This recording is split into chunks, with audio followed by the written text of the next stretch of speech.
Good morning, dear students. Once again, welcome in history class. Our history chapter is going on the age of industrialization. In the last video, we have discussed about the factories come up, then who set up these factories and where did the capital come from. We have discussed. Today we will discuss कि where did the workers come from. ये factory setup हो चुकी, इनमें पैसे लगाने वाले कहाँ से आए, through the trading activity. Now who will do the work here, from where the workers come from. So now where did the workers come from. Now the factories, we know very well, expansion of factories यानी कि factories when increasing, so it means what the demand increase, workers demands also increase. In 1901 we can see 584,000 workers were there, but in up to 1946 how many workers, 2,436,000 workers काम करने वाले हो गए. You can see the difference between 45 years. Now that is the question arise, where did the workers come from, कि workers काम करने के लिए कहाँ से आए. तो over 50% workers in Bombay cotton industry, यानी कि बॉम्बे कॉटन इंडस्ट्रीज में काम करने के लिए ओवर 50% लोग जो वर्कर्स थे 1911 में कहाँ से थे, केम फ्रॉम रत्नागिरी, यानी कि नेबरिंग एरिया इनका रीजन है महाराष्ट्र में. तो यानी कि बॉम्बे में काम करने के लिए कहाँ से आए, डिस्ट्रिक्ट से रत्नागिरी से. Clear. After that the mills of Kanpur, और कानपुर की मिल में काम करने के लिए कहाँ से आए, डिस्ट्रिक्ट ऑफ कानपुर के लोग वर्कर्स आए. तो स्पेशली क्वेश्चन बन सकता है कि जो उस समय था 1911 के आसपास बॉम्बे एंड कानपुर मिल्स में वर्कर्स कहाँ से आए. तो आप बता सकते हो district of Ratnagiri and district of Kanpur. और in which year 1911. From the United Provinces also, United Provinces also यानी कि UP area, Awadh also went to work in the textile mills of Bombay, यानी कि यूपी का पोर्शन है. Textile mills of Bombay and the jute mill और कलकत्ता, यानी कि जो यूनाइटेड प्रोविंसेस के वर्कर्स थे वो काम करने के लिए कहाँ गए, टेक्सटाइल मिल ऑफ बॉम्बे, ये लोग काम करने के लिए कहाँ गए थे, Bombay. And the jute mill, और जो जूट मिल कहाँ पे स्टेब्लिश हुई थी, कलकत्ता, वहाँ पर काम करने के लिए. पर getting jobs was always very difficult task, यानी कि that time finding a job या getting a job in the factory it was not an easy task. When mills multiplied होने लगी तो automatically the demand for workers increased. तो automatically जो demands थी workers की increase हो गई उससे. And for that purpose industries employed a jobber. तो इंडस्ट्रीज ने क्या अपॉइंट कर दिया, एक जोबर. और जोबर के मेन ड्यूटी क्या थी, टू गेट न्यू रिक्रूट्स, यानी कि इंडस्ट्रीज के लिए नए लोगों को भर्ती करना. What is the duty of jobber, to get new recruits. और ये किन लोगों को रिक्रूट्स करता था, स्पेशली जो अपने गांव से लिंक रखते थे, जो स्पेशली उन्हीं के गांव के आए थे, उनको वहाँ पर स्टेब्लिश करते, उनकी क्राइसिस में हेल्प करते. तो इससे जोबर की पावर एंड अथॉरिटी इंक्रीज हो गई वहाँ पर. यानी कि अब सब क्या सोचने लगे कि हमें किसकी वजह से जॉब मिल सकती है फैक्ट्रीज में, जोबर के थ्रू. तो यानी कि जोबर से लोग गुड रिलेशनशिप स्टेब्लिश करने लगे. तो जोबर का क्वेश्चन बन सकता है, what is the duty of jobber, to get new recruits. और industries employed a jobber to get new recruits. Clear. We have discussed where did the workers come from, especially in this Ratnagiri, and we can say that the Kanpur, district of Kanpur, or the United Provinces. Clear. Now the peculiarities of industrial growth. In the last video we have discussed about 3 European managing agencies dominated industrial production in India in the starting. 3 European agencies were there, we have discussed. And now what did they establish, tea and coffee plantation. What they established here, tea and coffee plantation, and acquiring land at cheaper rates. और उनको काफ़ी सस्ती ज़मीन मिल गई थी अपने, मतलब जो यूरोपियन एजेंसीज थी उनको, मतलब किसके थ्रू, ब्रिटिश, मतलब जो ईस्ट इंडिया कंपनी के थ्रू. इन्वेस्टेड इन, और ये किस में इन्वेस्ट करते थे mainly, invested in mining, Indigo and jute. Indigo क्या है, ब्लू कलर डाई के लिए यूज होता है.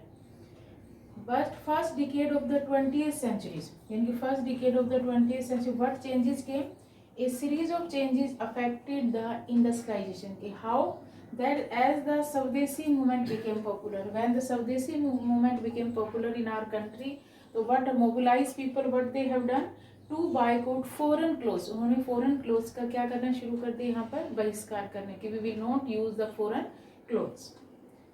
And from 1906 we can see the export of Indian yarn to China decline. Indian yarn to China decline, यानी कि जो इंडियन यान था चाइना में क्या हो गया, जो वो डिक्लाइन होने लगा। और Japanese meals flooded the Chinese market, और जो चाइनीज जो जापानीज मील्स हैं, जापानीज भी कहाँ पर ज़्यादा हो गए, मतलब flooded with the Chinese market में। तो so industrialisation in India began shifting from, जो हमारी कंट्री के यान का था, अब यान की बजाय हम, क्योंकि वो एक्सपोर्ट तो हो नहीं रहा, डिक्लाइन हो गया, तो यान के कंपेरेटिव हमने किसके ऊपर फोकस कर दिया, क्लॉथ प्रोडक्शन, यानी कि यान जो धागा था उससे कपड़ा बनाने में इन्वॉल्व हुए, यानी कि जो हमारी फैक्ट्रीज थी यान बनाने से अब किस में शिफ्ट होगी, क्लॉथ प्रोडक्शन तक। And cotton piece goods doubled in 1900 and 1912, यानी कि जो कॉटन पीस गुड्स था डबल हो गया प्रोडक्शन इंडिया के अंदर। क्यों? क्योंकि अब यान तो हमारा कम जा रहा है, चाइना के अंदर डिक्लाइन हो चुका है। तो जो कह रहे हैं कि 1900 और 1912 था हमारा कॉटन पीस का गुड्स का जो प्रोडक्शन था वो कितना हो गया, double. Till the first world war, यानी कि हम क्या डिस्कस कर रहे हैं, the peculiarities of industrial growth. Industry setup हो चुकी थी, पर क्या हुआ, till the first world war industrial growth was very slow in our country. क्यों? इन द 20th सेंचुरी में क्या ऐसा रीजन रहा कि जो फर्स्ट वर्ल्ड वॉर तक हमारा industrial growth was very slow, बाद में ऐसा क्या हुआ कि एकदम से ग्रो करने लगा। तो British mill was busy with war production, क्योंकि फर्स्ट वर्ल्ड वॉर स्टार्ट हुआ 1914 टू 1918, तो ब्रिटिश मिल यानी कि जो ब्रिटिश इंडस्ट्रीज थी वो किस में बिजी होगी, with war production to meet the needs of the army, यानी कि आर्मी की रिक्वायरमेंट को पूरा करने के लिए British mill was busy with war production to meet the needs of the war army, needs of the army. तो Manchester's imports India into India decline, यानी कि जो मानचेस्टर से जो चीज़ें जो गुड्स इंपोर्ट होकर आ रहा था वो धीरे धीरे अब क्या हो गया, इंडिया के लिए बंद हो गया, डिक्लाइन हो गया, क्योंकि अब मानचेस्टर किसके प्रोडक्शन में बिजी हो गया, आर्मी की रिक्वायरमेंट को पूरा करने के लिए। तो as a result what happened, Indian mills had a vast home market to supply. अब जो हमारे इंडियन गुड्स थे वो इजीली हम अपने इंडियन मार्केट में सेल कर पा रहे थे, तो उनके एक लिए होम मार्केट मिल गया सप्लाई करने के लिए, अपने प्रोडक्शन के लिए। And simultaneously as the war prolong मतलब लॉन्ग पीरियड होते हैं, जैसे वॉर लंबा चला 1914 टू 1918 तक, Indian factories were called upon two supply war needs, यानी कि इंडियन फैक्ट्रीज को भी बोला गया कि जो आपको वार की जो वॉर में जो भी रिक्वायरमेंट है उसको फुलफिल करने में यू शुड ऑल्सो है, क्या करने के लिए, स्पेशली टेंट बनाने के लिए, लेदर गुड्स के लिए, clothes for army uniform, army की यूनिफॉर्म बनाने के लिए क्लोथ का प्रोडक्शन होने लगा। तो धीरे धीरे इन रिक्वायरमेंट को पूरा करने के लिए यानी कि हमारी इंडियन इंडस्ट्रीज का भी यूज किया गया। तो इससे क्या हुआ, क्या रिजल्ट निकला, new factories were set up to meet the war requirement and new workers employed, यानी कि many peoples get the job here. तो ऑटोमेटिकली तो इंडस्ट्रियल प्रोडक्शंस बूम, जो हमारी कंट्री का इंडस्ट्रियल प्रोडक्शन है वो तेजी से बढ़ने लगा, क्योंकि हम उनकी वॉर की रिक्वायरमेंट को पूरा कर रहे थे और साइमल्टेनियसली अपने इंडियन मार्केट्स में ही अपनी इंडियन चीज़ों को मतलब पहुंचा रहे थे। इसकी वजह से डबल बेनिफिट हो रहा था यहाँ पर। एंड आफ्टर द वॉर मैनचेस्टर्स, यानी कि जो फर्स्ट वर्ल्ड वॉर के बाद क्या कह रहे हैं कि Manchester's could never recapture its old position, यानी कि जो मानचेस्टर की जो पोजीशन थी जो इंपोर्ट कर रहा था इंडिया के अंदर, वो दोबारा से अपनी पावर हासिल नहीं कर पाए, यानी कि बाद में वापस नहीं आ पाए, इंडिया ने अपना प्री डोमिनेट कर लिया यहाँ पर। And unable to modernise and compete with, और कौन सी कंट्रीज में कम्पीट नहीं कर पाए, specially US, Germany and Japan. Now we will discuss the small scale industries predominate. अब हम ये तो कह रहे हैं कि लार्ज इंडस्ट्री स्टेब्लिश होगी वर्ल्ड वॉर के दौरान भी, पर फिर भी हम क्यों कह रहे हैं कि small scale industries predominate in our country. Large industries were there, many large industries open in our country, but formed only a small segment, segment का मतलब small portion of economy, यानी कि कंट्री का कुछ ही portion कर पा रहे थे। तो मोस्ट ऑफ दैम जो कह रहे हैं कि 67% जो लार्ज फैक्ट्रीज थी 1900 कहाँ पर सिचुएटेड लोकेटेड थी, specially in only Bengal and Bombay, only in this two places. And small after and rest of the country small scale production continue to predominate, यानी कि कंटिन्यू प्रीडोमिनेट रहा, वहाँ पर दबदबा रहा उनका। तो टोटल इंडस्ट्रियल लेबर, यानी कि लार्ज फैक्ट्रीज में लार्ज इंडस्ट्रीज में काम करने वाले का क्या था, total industrial labour force work in registered factory, registered factories का मतलब जो लार्ज फैक्ट्रीज थे उसमें काम करने वाले कितने थे, 1901 में 5% लेबर वर्क काम कर रहा था, और 1931 में कितने परसेंट लोग काम कर रहे थे, ओनली 10% यानी कि rest of the workers where they were doing the work, कहाँ कर रहे थे वो काम, कहीं ना कहीं तो वो भी कर ही रहे थे काम, तो specially they were doing the work in the small workshops या हाउस होल्ड यूनिट्स में, यानी कि जो छोटे मोटे कारखाने जैसे एलेस बाइलेस गली मोहल्ले में जो भी वर्कशॉप ओपन थे या हाउस होल्ड यूनिट्स थी उनमें बचे हुए लोग काम कर रहे थे। जैसे 1930 में 10% रजिस्टर्ड फैक्ट्रीज में थे, तो 90% कहीं ना कहीं तो काम कर ही रहे थे वो लोग। तो कहने की इसका मतलब ये कि इस समय क्या कहने कि small scale industries continue to predominate, यानी कि खत्म नहीं हुई थी अभी तक। क्या था इसका मतलब, handicrafts productions actually expanded in the, यानी कि हमारी कंट्री के अंदर हैंडीक्राफ्ट्स है in which century expanded in the 20th century. And handloom production cloth, handloom production cloth productions expanded steadily between, यानी कि जो हैंडलूम प्रोडक्शन है क्लॉथ का वो भी कौन से साल में ज़्यादा बढ़ा, 1900 एंड 1914 में। हाउ डिड दिस हैपन, यानी कि क्या मेथड यूज किया कि जिसके अंदर ये चेंजेस हुए। Now we will discuss how did the handicrafts and handloom productions increase, how did this happen, because that time technological changes, it means weavers and handlooms crafts people also use the new technology, some innovations they also accepted but adopted new technology and weavers using loom with the weavers ने क्या use करना शुरू कर दिया, using a loom with fly shuttle, यानी कि loom तो use कर ही रहे थे, लूम को भी किसके साथ यूज करना शुरू कर दिया, फ्लाई शटल। अब क्या था fly shuttle, use for weaving, यानी कि fly shuttle is a device use for the weaving clothes and moved by means of ropes and police, यानी कि रोप्स को एक करके पुलिस की तरह उसको ऊपर नीचे किया जाता था थ्रेड बनाने के लिए। जो हॉरिजेंटल थ्रेड बनता था उसकी तरफ क्या बोलते थे उसको, वेब, और वर्टिकल थ्रेड्स बोलते थे रैप। तो now weavers operate large looms, यानी कि अब वीवर्स के लिए इजीली हो गए, they can easily operate the large looms and for that purpose, यानी कि with the help of the fly shuttle weave wide pieces of cloths, यानी कि अब बड़े बड़े कपड़े भी बनाने लगे लाइक साड़ीज, यानी कि weave wide pieces of cloths. Now speeded up production, अभी से क्या हो गया, fly with the help of the fly shuttle speeded up production, production में बढ़ोतरी हुई एंड रिड्यूस लेबर डिमांड, और किसकी डिमांड कम हो गई, यहाँ पर लेबर डिमांड कम हो गई। बाय 1941 ओवर 35% ऑफ हैंडलूम्स, यानी कि 1941 की बात करें हम, क्योंकि हमने कहा ना up to 20th century, by 1941 over 35% of handlooms fitted with fly shuttle, यानी कि कितने परसेंट हैंडलूम्स में फ्लाई शटल का यूज होने लगा था, 35% हैंडलूम्स पर, specially in which state, Madras, Mysore, Cochin, Bengal etcetera. And amongst weavers some produce coarse cloth, और इनमें से कुछ वीवर्स तो क्या प्रोड्यूस करते हैं, कोर्स का मतलब क्या है यहाँ पर, not फाइनर quality of clothes, and while others वो फाइनर वेराइटीज, और उसमें से कुछ तो गुड क्वालिटी का प्रोड्यूस नहीं करते थे, कुछ क्या था उनमें से they produce the good qualities of cloth production.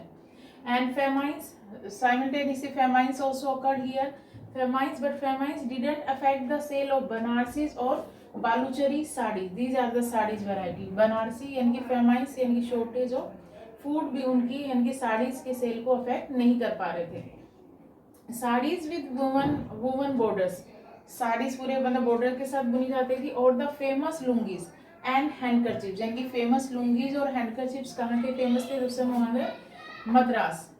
could not be easily displaced by meal production, हालांकि लार्ज इंडस्ट्रीज मील स्टेब्लिश हो चुकी थी, बट जो कह रहे थे बनारसी, बलूचरी साड़ीज, लुंगीज और हैंडकरचीफ जो मद्रास के थे, could not be easily display, यानी कि मील प्रोडक्शन को डिस्प्लेस नहीं कर पाए थे वो।